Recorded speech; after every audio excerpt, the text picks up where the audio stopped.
Backus, coming to you today from Acre Windows Doors, your local Andersen Certified Installer. The purpose of this video is to show you how to measure your window so we can give you an accurate online price quote.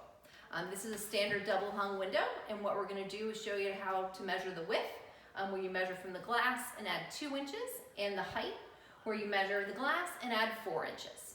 So what you do is take your tape measure, and what you're going to do is measure from inside. You're going to measure the glass to the nearest inch. So the nearest inch here is 29, and then you're going to add 2. 29 plus 2 is 31, so your width of your window is 31 inches. And then for your height, you measure again from the inside. You're measuring the glass to the nearest inch, which is 36 inches.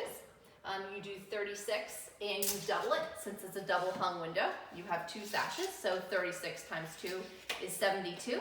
You add 4 to that, it's 76. So you have your height is 76 inches and you have your width is 31 inches. So what you simply do is make a note of that, write that down, and then a member of our inside sales team, when he talks to you over the phone, will use those measurements to give you that accurate price quote that's guaranteed for a year.